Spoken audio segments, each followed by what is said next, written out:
आनंद online classes में मैं करुणेश कुमार आप लोगों का वेलकम करते हैं। आज हम आप लोगों को जैसा कि पता होगा कि हम एनिशियंट मतलब एक मेडिवियल पीरियड का यानी मध्यकालीन भारत का आपका बहुत सा वीडियो अपलोड कर चुके हैं और इस वीडियो में आप लोग देखे होंगे कि हम सबको एक सिलसिलेवार लेकर चले हैं। यदि आप लोग नहीं देखे हैं तो हमारे जो चैनल है Anand online classes by Karunesh Kumar channel को सब्सक्राइब कर आप हमारे सभी वीडियो को देख सकते हैं। उस वीडियो में मैं आपको लगभग 1206 ईस्वी से लेकर ये 1857 ईस्वी तक का वीडियो छोटा छोटा मॉड में आधे घंटे 20 मिनट का वीडियो बनाकर आपको अपलोड कर दिया हूँ। ठीक है, उसके बारे में और एक आपको शॉर्टेज वीडियो भी अपलोड करेंगे और उसके बाद क्वेश्चन पैटर्न को भी समझाएंगे आप लोगों को। ठीक है, आज हम एंशिएंट हिस्ट्री में आपको धर्म टॉपिक्स को बताने जा रहे हैं, क्योंकि लगभग सभी कंपटीशंस में धर्म पे क्वेश्चंस आता ही है। और ये जो उस समय लगभग आप कह सकते हैं कि 6ठी 7वीं शताब्दी में या तीसरी ईसा पूर्व में, शताब्दी नहीं बोलेंगे सॉरी, ईसा पूर्व में उस समय ऐसे ऐसे धर्म की उत्पत्ति हुई थी जो एक आपको सिर्फ धर्म के रूप में ही हुआ था। ऐसा नहीं था कि उसका कोई और मीनिंग था कि धर्म में हमको रहना है तो कुछ आतंक फैलाना है या इस तरह का कोई काम करना है। जैसे आजकल जो धर्म हो रहे हैं उसमें धर्म तो ठीक है, कोई भी धर्म कभी खराब नहीं होता है, लेकिन धर्म के जो कुछ गलत पालक हैं या कुछ गलत लोग हैं जो धर्म से धर्म को लड़वा रहे हैं। लेकिन उस समय का धर्म ऐसा नहीं था। उस समय यदि आप गौर करेंगे तो देखेंगे कि बौद्ध धर्म की उत्पत्ति हुई, उसके बाद जैन धर्म की उत्पत्ति हुई, उसके बाद आपका वैष्णव धर्म का उत्पत्ति हुआ। और ये सब धर्म जो था एक पार्टिकुलर दो बात को कॉमन सा लेकर चला।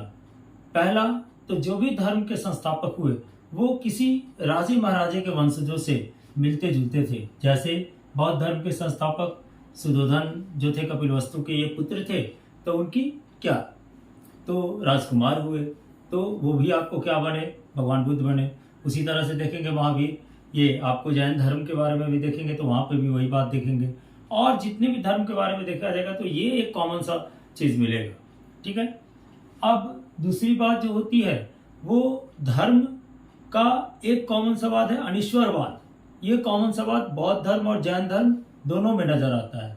एक बात देखिएगा, जब हम पूरे बौद्ध धर्म की बात करेंगे तो ये सब क्या है, ये सब एक्स्ट्रा क्वेश्चंस है जो बहुत ज्यादा अंदर जाने के बाद पता चलता है कि अनिश्वरवाद क्या है। तो किसी भी ईश्वरवाद के सिद्धांत को फॉलो न करना, जो बौद्ध धर्म भी फॉलो करता है और जैन धर्म भी इसी प्रिंसिपल्स को फॉलो करता है। तो उस समय जो आपको यानी धर्म उत्पन्न हुआ उस समय थोड़ी बहुत नीतियां भी दोनों की समान थी। सिद्धांत थोड़ा अलग होगा लेकिन नीति सब समान था। तो उसी समय उत्पन्न होने वाला है ये बौद्ध धर्म। और इसके संस्थापक जो थे वो उनका जन्म जो सिद्धार्थ के नाम से जाने जाते थे बचपन में, उनका जन्म हुआ था 563 ईसा पूर्व में कपिलवस्तु के लुम्बिनी में। और इनके जो पिता थे वो थे आपको सुधोधन जो कपिलवस्तु के राजा थे, या कह दें कि शाक्य गण के मुखिया थे। ठीक है, वो आपका इनके पिता थे और उनकी माता का नाम जो था महामाया था, जो कौटिल्य वंश की ही क्या थी, तो मतलब कौटिल्य वंश की पुत्री थी, उस वंश से आती थी।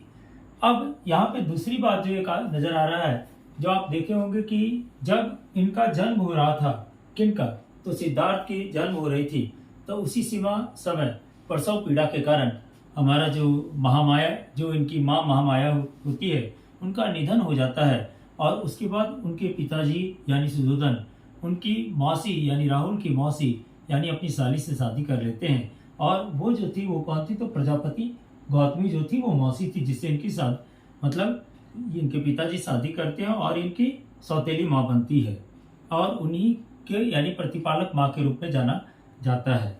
उसके बाद आपको उनकी पत्नी, उनके विषय बारे में भी बहुत सी कहानियां हैं, उसके बारे में डीपली बताएंगे बाद में। अभी क्वेश्चन जिस तरह से आता है उस पैटर्न से आपको हम वीडियो में अपलोड किए हैं कि बिल्कुल जो क्वेश्चन जिस तरह से आपको एग्जामिनेशन में आएगा और ऐसा भी लगे कि आपको बिल्कुल कहानी जैसा सुना रहे हैं या बता रहे हैं, आपको याद भी होता चले। देखिए जैसे क्या था, तो जब ये बौद्ध धर्म का उत्पत्ति हुआ या बौद्ध धर्म की उत्पत्ति के समय धर्म की प्रवृत्ति जो थी वो बाद में बात करेंगे। पहले सिद्धार्थ का जब जन्म हुआ तो पहले से ही क्या थे, तो सिद्धार्थ बिल्कुल अलग ढंग से रहने वाले व्यक्ति थे। वो कहीं भी एक जगह पर मतलब बैठ जाते और बिल्कुल घंटों एक ही जगह पर बैठते रहते और मनन चिंतन करते रहते थे, जो कि सुद्धोधन उनके जो पिता थे उनको एक चिंता का विषय बना हुआ था। तो उन्होंने इस बात को देखते हुए एक बार उनकी 12 वर्ष की उम्र में ही कई साधु संतों से दिखाया। एक बात उनके जो साधु संत गुरु थे उन्होंने कह दिया कि महाराज, यह बालक या तो चक्रवर्ती राजा बनेगा, लेकिन या एक बहुत बड़ा तपस्वी या सन्यासी बनेगा। ये बात सुद्धोधन के मन में बैठ गया। उन्होंने लगभग 12 वर्ष के बाद लगभग 17 वर्ष को इस तरह से बंद रखा आपको सिद्धार्थ को कि उनको बाहर का किसी भी तरह का ज्ञान होने नहीं दिया, किन्हीं के तरफ नहीं देखना, किसी को कुछ नहीं करना, इस तरह की प्रवृत्ति उसमें बना दिया।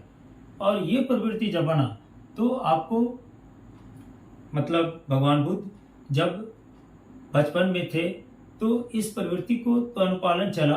पिताजी ने ऐसा परिवेश पूरे राजमहल में जहां भी जाते वह ऐसा परिवेश रहता कि कहीं दुख है ही नहीं, किसी तरह का कोई प्रश्न ही नहीं रहेगा। उस तरह का परिवेश में उन्होंने लगभग 16 से 17 वर्षों तक आपको सिद्धार्थ को रखा। लेकिन चूंकि पहले ही भविष्यवाणी हो गई थी कि यह सन्यासी होगा और सन्यासी के गुण भी इनमें थे, इसलिए इन्होंने क्या किया तो 29 वर्ष की अवस्था में अपने घर बार को छोड़कर घोड़ा से बैठकर भाग गए। और घोड़ा से बैठना ही इनका क्या होता है, तो कभी कभी ये क्वेश्चन आती है कि किस पशु से ये भागे थे, तो यानी घोड़ा से ये वहां से भाग कर चले गए। और कहाँ गए तो सबसे पहले वैशाली गए अलार कलाम के पास, और वहां पे बोले भाई कि हमको क्या चाहिए, तो हमको भाई सत्य का ज्ञान चाहिए। तो सत्य का ज्ञान चाहिए, वो बोला अरे बैठो बैठो करो हमारे साथ तपस्या की, वहां कुछ मिला नहीं। तो उसके बाद फिर वो चले गए कहाँ, तो अपना दूसरा गुरु बनाया किसको, तो रुद्र कराम पुत्र को, और उससे शिक्षा ली। और वही उनको बोला कि तुम बौद्ध गया चले जाओ पीपल के वृक्ष के नीचे, वहां पे यदि मनन शक्ति से तुम अपनी तपस्या को करोगे, तप को करोगे, तो निश्चित तुमको पता चलेगा कि क्या है ये बौद्ध धर्म की यानी सत्यता क्या है, कि मृत्यु क्या है, या किसी तरह की जितनी भी चीजों की मोक्ष की प्राप्ति तुम्हें हो जाएगी। इसलिए इन्होंने क्या किया, तो भगवान बुद्ध वहां से उठे और कहाँ चले आए, तो बौद्ध गया कहाँ है, तो आपका हमारे गया डिस्ट्रिक्ट से 12 किलोमीटर के साउथ में होगा, ठीक है। तो वहां चले गए और पीपल के वृक्ष के नीचे 35 वर्ष की आयु में क्या कर लिए, तो आपको इनको ज्ञान प्राप्त हो गया। और उसी दिन से ये क्या कहलाए, तो बुद्ध कहलाए। और उसी उपाधि के कारण इनको आज जो नाम पड़ गया वो महात्मा बुद्ध की संज्ञा दी जाने लगी, ठीक है। इसके अलावे आप एक बात और ध्यान दीजिएगा, महात्मा बुद्ध ने और टाइटल लिया था। जैसे पहला टाइटल लिया क्या जिसका, तो तथागत का। तो ये क्या था, सत्य का ज्ञान होने के कारण इन्होंने तथागत का उपाधि लिया, और जिसको कहते हैं सत्य है ज्ञान जिसका। ये किसके थे, तो शाक्य वंश के थे, इसलिए इनको शाक्य मुनि भी कहा जाता है। और चूंकि ये ज्ञान को फैलाने वाले थे, इसलिए इनको ज्योतिपुंज भी कहा जाता है। यानी 3 तरह की संज्ञा इनको दी जाती है, ये बात याद रखिएगा हमेशा। और बुद्ध तत्व तो इनको माना ही जाता है कि ये बुद्ध के बड़े चरित्र वाले थे और बुद्ध तत्व थे। समझ रहे हैं बात को।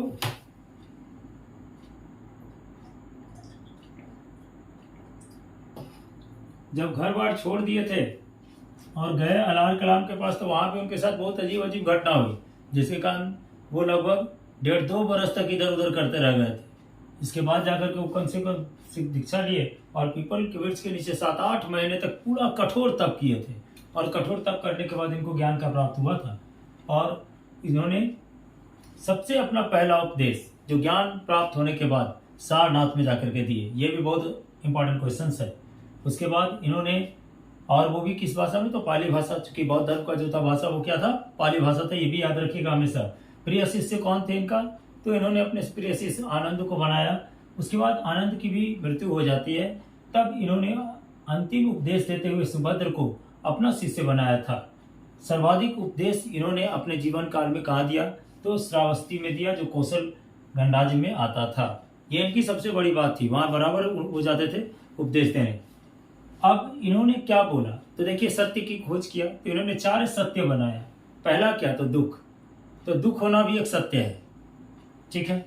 दूसरी बात, अब दुख बहुत तरह का होता है, किसी अपनों की भी मृत्यु हो जा रही है तो एक दुख हो रहा है, एक बीमारी भी हो रहा है तो दुख हो रहा है। क्योंकि उन्होंने ये सब देखा, वो जाते हुए जो देखा उसी को खोज में तो वो निकले। तो उन्होंने बोला दुख क्या है भाई, तो आर्य सत्य है, दुख आना ही है। दूसरा क्या बोले, दुख समुदाय, तो यदि हॉस्पिटल में जा रहे हैं तो देखते हैं सब व्यक्ति लगभग दुखित है। तो वो भी एक क्या है, दुख समुदाय ही हुआ। दूसरा आपको बोले दुख निरोध, अब दुख होगा तो उसका उपाय होगा भी, इसलिए तो कहा जाता है कि दुख आता है तो सुख भी आता है। तो वही कही गई है कि दुख निरोध होगा, यदि दुख आ रहा है आपके पास तो उसका कुछ न कुछ किसी न किसी तरह का निरोध मार्ग आएगा, उसके बाद उसका मार्ग निकलेगा जिसको दुख निरोध यानी दुख का उपाय होगा और दुख निरोध मार्ग की उत्पत्ति होगी। एक किसी भी आदमी को, देखिए बौद्ध धर्म जो है वो स्पष्ट रूप से कहा कि किसी भी व्यक्ति को एक मार्ग को अपनाना चाहिए जिससे कि वो एक सरल और उत्तम व्यक्ति का आदमी बन सकता है, और उसी मार्ग को इसने अष्टांगिक मार्ग कहा। लेकिन इस मार्ग में एक दो मार्ग ऐसे थे जो किसी भी सामान्य व्यक्ति उसको नियम को पालन नहीं कर सकता था, जिसके कारण ये मार्ग बौद्ध धर्म तक ही सीमित रह गया, इसके आगे किसी धर्म में और किसी में इसकी जगह कोई नहीं ले पाया। समझ रहे हैं बात को? तो ये थे अष्टांगिक मार्ग, जो कौन दिए थे? तो बौद्ध धर्म में दिया गया था, बौद्ध के द्वारा। इन्हीं ने क्या कहा भाई, तो ध्यान से सुनिएगा, इनकी कही हुई क्या थी बात। सम्यक दृष्टि, सम्यक वर्ड जो है, देखिए सम्यक वर्ड पाली भाषा की एक वर्ड आई है। इस वर्ड का मीनिंग क्या होता है? तो हमेशा जब भी कोई काम यदि अच्छा काम होगा, या जब भी आप किसी तरह का कोई काम करेंगे, जब वो शुभ काम के रूप में आएगा कि नहीं भाई बहुत अच्छा काम कर रहे हो, चारों बगल आपको इससे यश हो सकता है, तो उसको कहा जाता है कि आप सम्यक कर्म कर रहे हैं, यानी अच्छी कर्म, उस तरह का मान लीजिए। यानी आपकी दृष्टि क्या होनी चाहिए? अच्छी होनी चाहिए। यानी आप बुरा कहीं हो रहा है तो वहां मत देखिए, वो आपकी दृष्टि देखने लायक नहीं रहेगी, यानी आपकी सम्यक दृष्टि नहीं होगी। दूसरी बात उन्होंने कहा कि सम्यक संकल्प, आप एक संकल्प ले लीजिए, जो भी काम कर रहे हैं उस काम का एक दृढ़ प्रतिज्ञा लीजिए कि नहीं हम इस काम को कर लेंगे। यदि कोई स्टूडेंट है अपने एम की ओर है कि हमको यदि आईएएस बनना है, हमको बीएसएससी कंप्लीट करना है, हमको सब इंस्पेक्टर बनना है, तो इसकी भी एक नशा होती है, वो आप उस वे को पकड़े रहें, यानी संकल्प कर चलते रहें, मिलना ना मिलना वो भगवान पे छोड़े। समझ रहे हैं? चलिए, यानी इनकी ये सब वाली जो बात कही हुई थी, ये सब मार्ग जो इनका दिया हुआ था, ये इनका हमको अच्छा लगा। उसके बाद सम्यक वाणी, यानी वाणी भी अच्छी होनी चाहिए। चलिए भाई अच्छी बात है, अच्छा वाणी होगा तो कहीं भी पूछा जा सकता है। समझ रहे हैं? सम्यक कर्मांत, अब देखिए ये जो चौथी बात है ये बहुत बड़ा बात है। सम्यक कर्मांत यानी अच्छा कर्म का अंत होना चाहिए, यानी जब आपकी मृत्यु हो, निर्वाण की प्राप्ति हो, तो आप अच्छे कर्म से हो। तो कहने का मतलब सम्यक कर्मांत जो होगा वो होगा आपको सम्यक कर्म का अंत होना चाहिए, यानी अच्छे अच्छे कर्म आप कीजिए, अंत में उसका हिसाब किताब भी होगा। सम्यक व्यायाम, व्यायाम का मतलब जिम्नास्टिक नहीं, व्यायाम का मतलब एक आदमी की जो जीवन शैली होती है, जो डेली रूटीन यानी दैनिक जो जो उनका चलता है, पूरा रूटीन चलता है, वर्क प्रोसेस लेके चलते हैं, वो उनका क्या होना चाहिए? तो व्यायाम की तरह होना चाहिए। सुबह उठना चाहिए, सुबह उठ के अपने क्रियाकलापों को करना चाहिए, उसके बाद अपने थोड़े से जो भी होता है हल्का फुल्का व्यायाम करना चाहिए, उसके बाद आपको फिर अपना कर्म करना चाहिए। यानी अपने सिस्टम को एक डेली जो रूटीन है आपको एक सिस्टम में रखिए, जो भी काम है उसको एक सिस्टम वे में कीजिए। वही उनका इस बात से कहना था। सम्यक आजीव, यानी आजीव काल तक आप जीवित रहने के लिए आप अपेक्षित रहें। सम्यक स्मृति, आपकी स्मृति भी ठीक हो, क्योंकि पहले कोई ऐसा नहीं था, नेट नहीं थी, पहले कोई लैपटॉप नहीं था, मोबाइल नहीं था, सिस्टम नहीं था। समझ रहे हैं कि नहीं? तो या मेमोरी कार्ड नहीं था, वो किसी भी बात को क्या होना चाहिए था? तो अपने दिमाग में ही रखना चाहिए था, जिसके कारण ही विद्वान लोग कहे जाते थे। जितनी अच्छी जिनकी मेमोरी कार्ड ब्रेन की होती थी वो विद्वान होते थे, और आजकल भी वही हो रहा है, जो ज्यादा पढ़ रहा है वो आगे बढ़ रहा है। ठीक है, चलिए सम्यक स्मृति, सम्यक समाधि, ठीक है। अनिश्वर आत्म बौद्ध का ये तो बता दिया आपको हम। बौद्ध रत्न में कितने रत्न थे? तो 3 रत्न थे। कौन कौन सा भाई? तो पहला बुद्ध, दूसरा धम्म और तीसरा संघ। समझ रहे हैं? कितने रत्न थे? 3 रत्न थे, बुद्ध धम्म संघ। याद रखिएगा, बुद्ध धम्म संघ, BDS, BDS याद रखिए। 3 रत्न थे, रत्न को कैसे? तो BDS, बुद्ध धम्म संघ। चलिए BDS। चलिए अब देखिए इसमें क्या था भाई? तो देखिए जैसे जो जो आपका घटना हुआ, जैसे जब ये जन्म लिए भगवान बुद्ध, या जब ये घर त्यागे, गृह त्यागे, या ज्ञान लिए, निर्वाण लिए, या उनकी मृत्यु हुई, तो कुछ न कुछ एक रूप लेकर चला, यानी कुछ न कुछ एक चिन्ह देकर चला।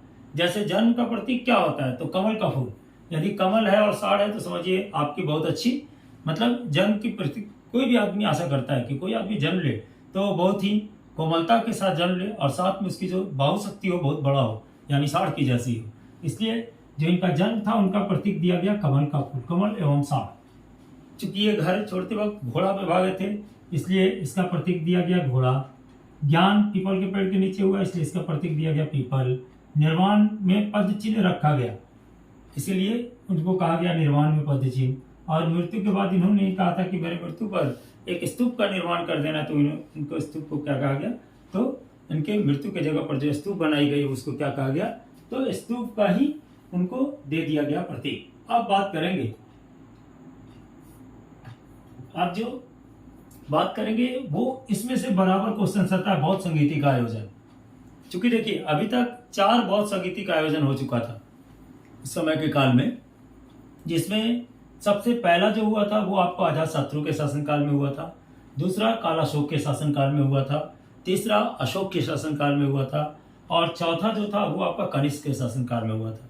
तो ये याद रखिएगा हमेशा कि पहला जो हुआ था अजातशत्रु, दूसरा कालाशोक, तीसरा आपका अशोक और चौथा आपका कनिष्क। ठीक है, अब कब कब हुआ था, तो 483 ईस्वी को हुआ था आपको प्रथम बौद्ध संगीति का आयोजन। दूसरा कब हुआ, तो दूसरा का हुआ था 383 ईस्वी, ईसा पूर्व को, ईस्वी मत समझिएगा, ईसा पूर्व को हुआ था। और तीसरा जो हुआ था 255 ईसा पूर्व को हुआ था। और जो चौथा हुआ वो आपको ईसा के प्रथम शताब्दी में हुआ था, यानी ईस्वी में हुआ था। ठीक है, पहले के अध्यक्ष जो बने थे वो थे राजगुरु, दूसरे के जो पहले के अध्यक्ष जो थे वो आपका थे महाकश्यप, दूसरे के थे आपका अध्यक्ष रावाकाशी, और तीसरे के जो अध्यक्ष थे वो आपके थे आपका मुगालिपुत्र तिस, और चौथे के जो अध्यक्ष थे वो वसुमित्र घोष थे। ये बात हमेशा याद रखिएगा, इस सब कंपेरिजन करके ब्रेन में डाल कर रखिएगा। और किनके शासनकाल में हो गया, कहाँ हुआ, तो पहला कहाँ हुआ था, तो राजगुरु नामक स्थान में हुआ था, दूसरा कहाँ हुआ, वैशाली में हुआ, तीसरा पाटलिपुत्र में हुआ, और चौथा आपका जाकर के कुंडलवन कश्मीर में हुआ था। समझ रहे हैं।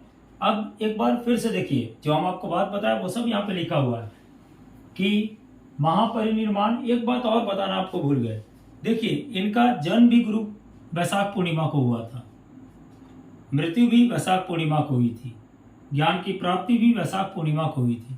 इसीलिए हम लोग वैशाख पूर्णिमा को हम लोग गुरु पूर्णिमा के रूप में मनाते हैं। तीनों काम हुआ था, याद रखिएगा। कभी कभी क्वेश्चन आता है, इसलिए अभी तो बताना जरूरी समझ गए। तो यहाँ पे देखिए, जन्म ज्ञान प्राप्त महापरिनिर्वाण गुरु पूर्णिमा वैशाख पूर्णिमा। दूसरा जन्म 563 ईसा पूर्व लुम्बिनी कपिलवस्तु, मृत्यु 583 ईसा पूर्व कुशीनगर यूपी 80 वर्ष की उम्र में। पिता सुधोधन कपिलवस्तु के राजा, साक्यगुण के मुखिया। माता महामाया कौटिल्य वंश की थी। सौतेली माता प्रजापति गौतमी मौसी थी। पत्नी यशोधरा 16 वर्ष की आयु में शादी हुआ। पुत्र राहुल जन्म लिया। एक और बंधन, जब वो जन्म लिया तो अपने जितने भी परिवार के लोग थे उनको भगवान बुद्ध क्या कहते थे, एक बंधन कहते थे, इसलिए इसको एक और बंधन का संज्ञा दिया। गृह त्याग 29 वर्ष के अंत में, जिसको महाविनिष्क्रमण कहते हैं। 4 दृश्य कौन कौन सा वो देखे थे, तो वृद्ध व्यक्ति, बीमार व्यक्ति, मृत व्यक्ति एवं एक सन्यासी। प्रथम गुरु कौन था, अलार कलाम थे, सबसे पहले भागकर वहीं गए थे। दूसरा द्वितीय गुरु रुद्र क्राम पुत्र थे, जो जिनसे शिक्षा भी प्राप्त किए।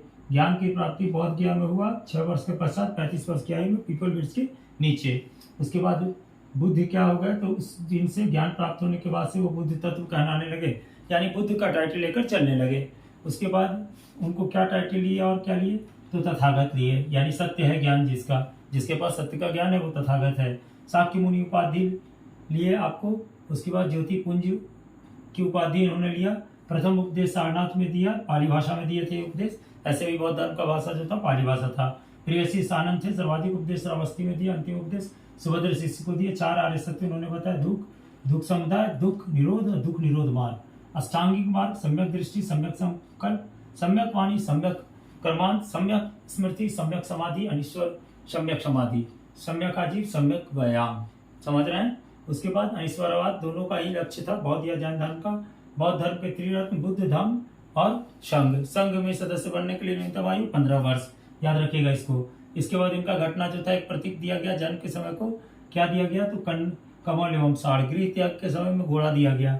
उसके बाद ज्ञान के समय में पीपल, निर्वाण के समय में पद्मचिन्ह, मृत्यु के समय में स्तूप। बौद्ध संगीति का आयोजन प्रथम हुआ 483 ईस्वी को। राजगुरु महाकश्यप इसके अध्यक्ष थे। शासनकाल अजातशत्रु। ठीक है। द्वितीय 383 ईसा पूर्व को वैशाली में हुआ था। अध्यक्ष रावा काणी थे, शासनकाल जो था काल अशोक का था। तृतीय जो हुआ 255 ईसा पूर्व में हुआ था, पाटलिपुत्र था। मुगली पुत्र तीसरे ये अध्यक्ष थे, शासनकाल अशोक का था। चौथा जो हुआ ईसा के प्रथम शताब्दी में हुआ था, वसुमित्र और इसके कौन थे भाई, तो अध्यक्ष थे अशोक घोष। कुंडल वन कश्मीर में हुआ था और इसके जो शासक था वो कनिष्क का शासनकाल था। तो आप लोग देखे होंगे कि ये आपका जनरल जितना भी क्वेश्चन होगा आप बौद्ध धर्म का बनाने बैठिएगा आपसे बनेगा। एक बात आपको बता दिए हैं, बौद्ध धर्म से अब आपका क्वेश्चन छूटने वाला नहीं है। आप सिर्फ मेरे टॉपिक्स को ध्यान से देखिएगा, एक बार इसका स्क्रीनशॉट ले लीजिएगा और इसको ठीक से बार बार वीडियो सुनने के बाद इसको किसी भी बुक से पढ़ने बैठिएगा, देखिएगा आपको बौद्ध धर्म बिल्कुल समझ में आएगा। हमारे चैनल को सब्सक्राइब कीजिएगा, चूंकि हमारा चैनल BSSC, RRB, NTPC सभी एग्जाम के लिए आपको एग्जामिनेशन पैटर्न से जीके का फुल मटेरियल उपलब्ध कराएगा और एक अच्छा रोजगार का जो भी न्यूज होगा और सही और सटीक वो न्यूज हमारा चैनल आपको प्रोवाइड करेगा। जैसा कि आपने देखा होगा कि हमने आज से कुछ दिन पहले BSSC की वैकेंसी आने वाली थी, उस पर मैंने एक वीडियो अपलोड किया था। आप उसे आनंद ऑनलाइन क्लासेस बाई कौनिश कुमार के चैनल पर जाकर के आप उसे देख सकते हैं। उसमें मैंने कहा था कि 15 तक जब मैं पूरी तरह से एनालिसिस किया था, सब जगह जाकर जो जांच पड़ताल की, तो हमारे पास निष्कर्ष निकला था कि 15 तारीख तक आपको 15 अप्रैल तक BSSC का जो असिस्टेंट की वैकेंसी है, सचिवालय सहायक की जो वैकेंसीज है उसका अपडेट आपको यानी उसके फॉर्म भरने की वैकेंसीज आ जाएगी। तो हमारे पास बहुत से लोग ऐसे थे जो हमें कमेंट्स किए थे कि भाई देखिए सर, झूठा दिलासा मत दीजिए, 3 वर्ष तक ऐसा नहीं हुआ, आप आज ऐसे कर रहे हैं, ये कभी नहीं होगा। लेकिन देखिए आप लोग को हम बता देना चाहते हैं, मेरे दोस्तों, मेरे भाइयों, मेरे बहनों, कि मैं जो भी चीज़ बताता हूँ या जो भी बनाता हूँ वो हमारी एक खास मेहनत की पेशकश होती है। आप नहीं समझ सकते हैं कि मैं एक अलग विभाग का ताल्लुक रखता हूँ, साथ में मैं आप लोगों को एक अलग ढंग से, चूंकि मैं एजुकेशन से पहले से जुड़ा हुआ हूँ और ये चूंकि हमारे पीछे के जितने स्टूडेंट हैं उन्होंने कहा कि नहीं सर आप हमें थोड़ा सा फीडबैक देते रहे, उसके लिए मैंने इस चैनल को डेवलप किया हूँ। तो आप लोग हमारे चैनल से जुड़िए, चूँकि ये हमारा सिर्फ मकसद है कि हमारे पास जो नॉलेज है हम उन स्टूडेंटों को शेयर करें जो बेचारे किसी कारण बस कहीं कोचिंग संस्थान नहीं कर सकते हैं, किसी जगह पे जा नहीं सकते हैं, कोई पार्ट टाइम जॉब करके किसी कंपटीशंस की प्रिपरेशंस कर रहे हैं, तो उनको मतलब ये हेल्प हो सके और वो हमारे ज्ञान का इस्तेमाल कर सके। चलिए कम से कम तहे दिल से तो धन्यवाद तो कहेंगे ना कि नहीं सर आपने हमें सही मार्गदर्शन दिया। तो आप मेरे चैनल को सब्सक्राइब कीजिए, मेरे वीडियो को लाइक कीजिए। हम आपको हर तरह का वीडियो, खास करके जितनी कंपटीशंस की वीडियो बराबर अपलोड करता रहूँगा। चलिए थैंक यू।